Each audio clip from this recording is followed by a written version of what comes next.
Coach, toutes nos félicitations. Mais est-ce que selon vous, les résultats de la rencontre reflètent véritablement les matchs? Merci beaucoup. Oui, je pense que par rapport à la maîtrise qu'on a eue sur le match, le résultat est logique, même si je pense qu'il aurait pu évoluer un peu plus pour nous dans un sens, et peut-être avec un but peut-être pour la Guinée, mais en tout cas, je pense que par rapport à la première mi-temps qu'on a effectuée, on a su créer du jeu, on s'est créé des occasions, on tire sur la barre, on a des situations de centre assez nombreuses c'est là où il faudra qu'on revoie les images, mais je pense qu'on peut bonifier ce jeu sur la largeur, sur quelques centres où on doit être un peu plus présent dans la surface de réparation. Je pense globalement, on a bien maîtrisé ce match. C'est déjà un premier choix tactique parce que Edo joue un petit peu plus haut dans son club, dans un système, vous regarderez, on va dire en 3-4-3 derrière l'attaquant, donc il est performant en début de saison.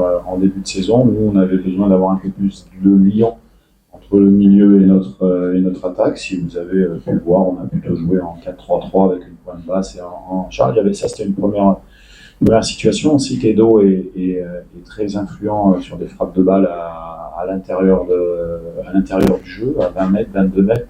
Le but le montre, mais c'est un joueur qui aime bien se mettre sur son pied gauche. D'ailleurs, on l'avait mis dans le triangle inversé, Toussami et Edo et Piquel, avec son pied gauche sur la droite, pour que quand il rentre, il puisse avoir cette possibilité de frapper. Et c'était aussi lié au plan de jeu de la Guinée. Ils ont un plan de jeu qui s'appuie beaucoup sur l'intérieur au départ en fixation, sur du décrochage, que ce soit sur Guirassy ou Bassoko ou Bayo. Donc on avait fait le choix aussi qu'une sentinelle puisse protéger cette passe intérieure. Voilà, c'est des éléments tactiques, et puis on avait besoin de densifier, je pense, par rapport au Togo, de densifier notre milieu de terrain pour avoir un peu plus de répondants sur la récupération du ballon.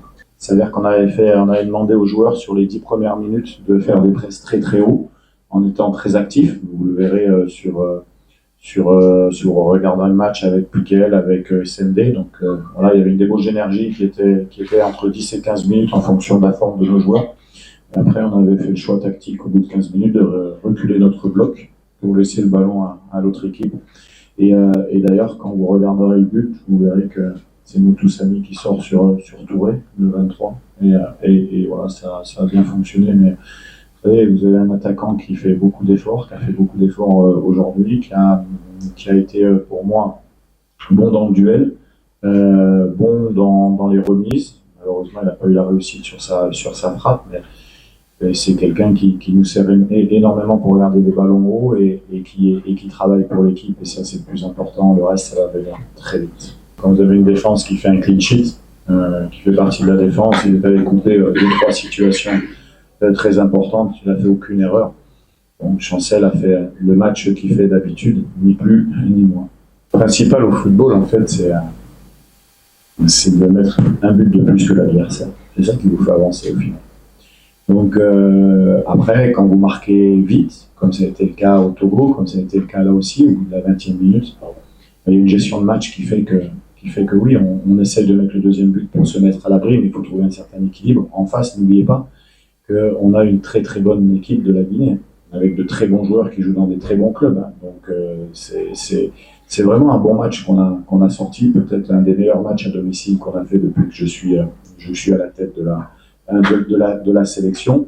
On a essayé de faire rentrer Méchac au moment où ils allaient venir chez nous, on a essayé différentes choses, mais après, à un moment donné, il faut être réaliste, savoir que 3 points dans une qualification, c'est important. Je vous rappelle que la dernière campagne, la RDC avait perdu 1-0 contre le Gabon, et il me semble que l'avant-dernière campagne, il y avait eu match nul aussi sur le premier match, si je ne me trompe pas. Donc c'est aussi important de faire preuve d'humilité dans le jeu et de gagner, et puis de continuer à avancer, bien récupérer, et puis essayer de bonifier tout ça en Tanzanie contre l'Éthiopie.